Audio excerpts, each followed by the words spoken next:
सात संगत जी, प्यार से कहना धान निरंकार जी। आज उदयपुर में सभी एकत्रित इस समागम में, और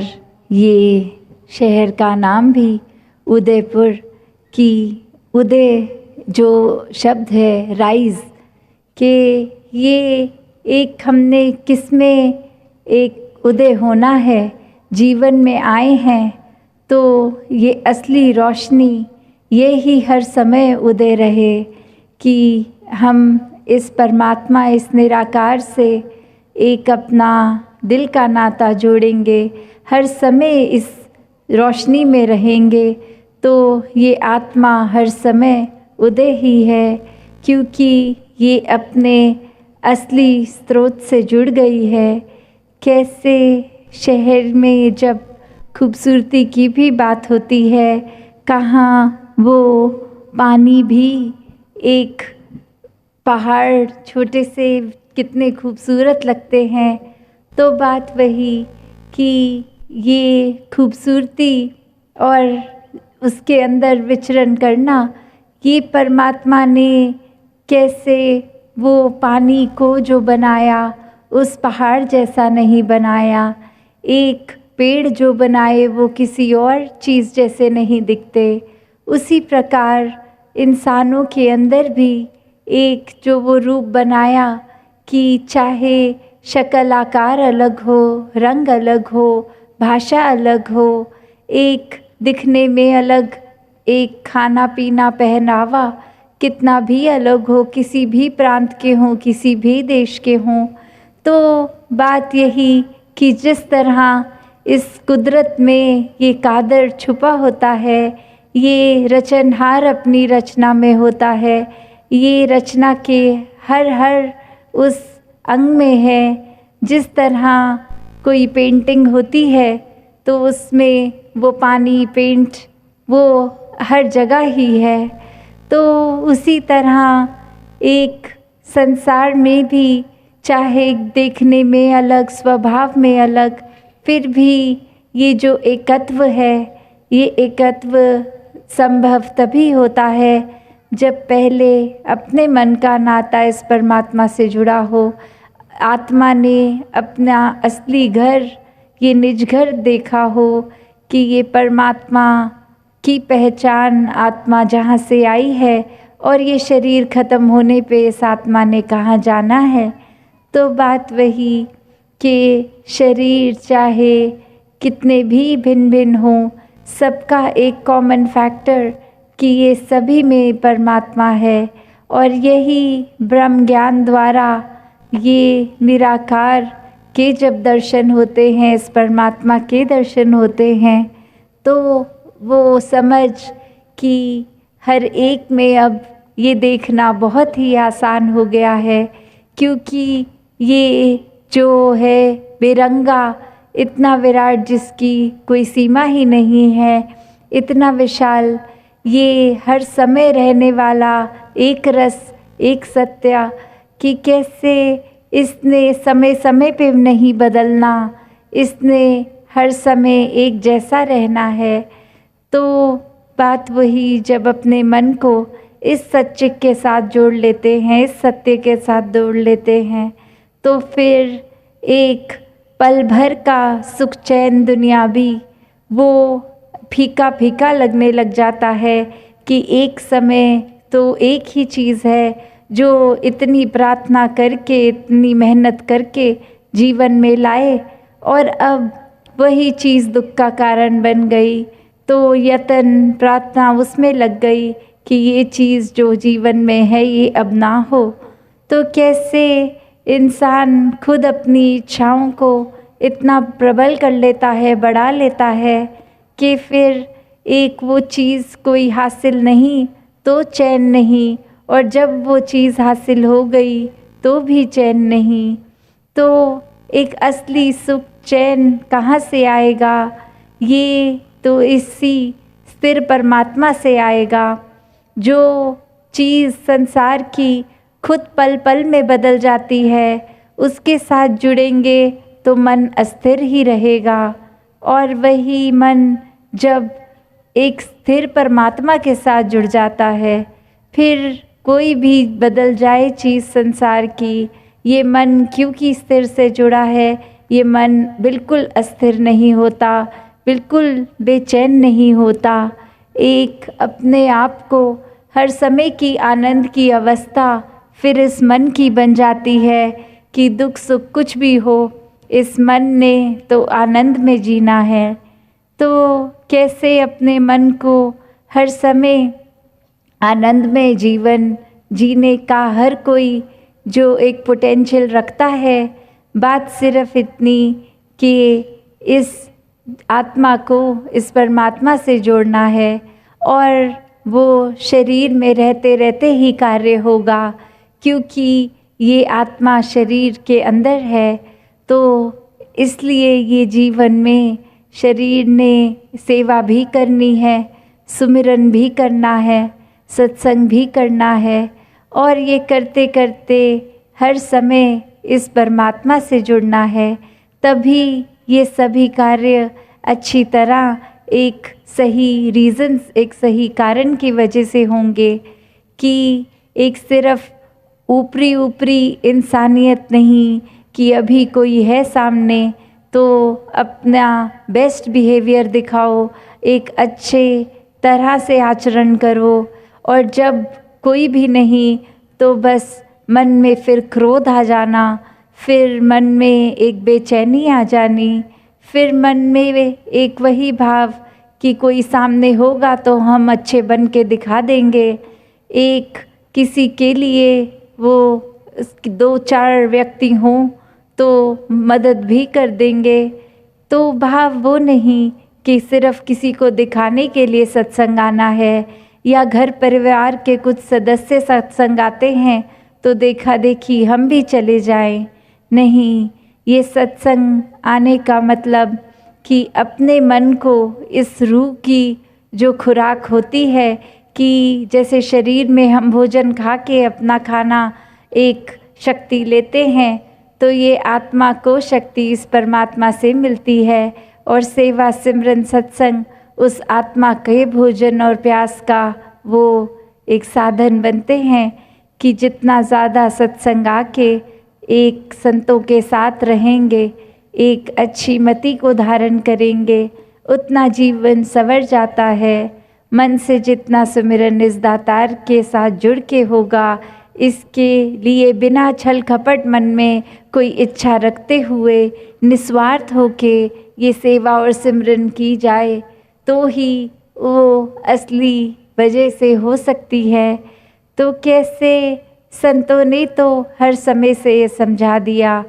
कि हर किसी में ये परमात्मा है, सब एक समान है, कोई जाति पाति के बंधन में ना फंसो। किसी ने कहीं जन्म लिया, किसी ने कहीं, तो उसका मतलब ये नहीं कि कोई श्रेष्ठ हो गया और कोई छोटा हो गया। संत तो संसार में पूरे संसार के कल्याण के लिए ही आते हैं, वो एक ही संदेश देते हैं। चाहे अभी भी देख लें या इतिहास खोल के देख लें, कोई भी संत की वाणी कुछ ये नहीं कहेगी कि आप इस राज्य के हैं, आप इस कुल के जन्मे हैं तो इसलिए आप श्रेष्ठ हैं। नहीं, संत हमेशा बात कहते हैं कि जीवन में आए हो तो एक सच्चा धन, ये नाम रतन धन पालो। तो ये जो राम रतन धन है वो क्या है? वो यही कि इस परमात्मा की प्राप्ति कर लो, और जो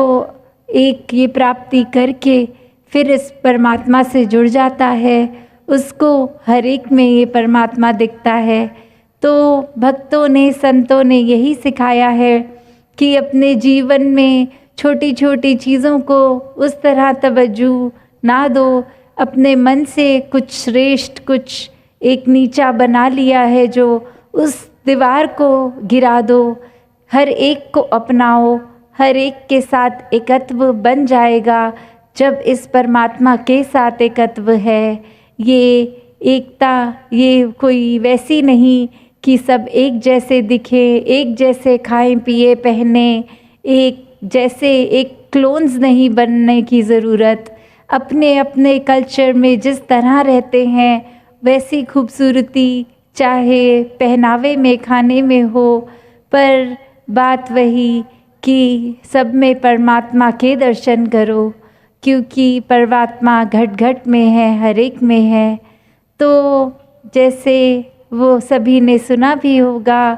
कि संतन के घट रहत है, सबके हित की बात, घट घट देखे अलग को, पूछे जात ना पात। कि एक संत के अंदर एक क्या होता है जो बाकियों से अलग होता है, तो वही कि संत हमेशा हर एक की भलाई की कामना करेंगे। वो कभी भी ऐसा नहीं कहेंगे कि कुछ मेरा फ़ायदा ही हो, या मेरे जानकार हैं जो उनका ही हो, या जिस जगह से मैं आया हूँ सिर्फ उसी स्थानीय लोगों का एक परोपकार हो जाए। नहीं, संत तो ये कहते हैं कि हर एक का ही परोपकार हो, एक मन में हर एक को किस तरह एक चैन मिले, सुख मिले। और वो कोई वैसा चैन सुख नहीं कि अगर कोई गरीब है तो उसको कुछ पैसे दे दिए जाएं, अगर कोई अमीर है तो उनके और तरीके का साधन कुछ हो जाए। नहीं, संत तो ये सुख चैन चाहते हैं संसार में, जो उनको सुख चैन मिला वो यही परमात्मा की प्राप्ति असल धन, असल सुख चैन है, जो हर समय रह सकता है, चाहे परिस्थिति कुछ भी हो। और कैसे संत सिखाते हैं कि हर एक में इस परमात्मा के दर्शन करने संभव हैं, और किसी की जाति की वजह से हम उससे नफ़रत करें तो ये बात कुछ अच्छी नहीं है। संतमति में रहना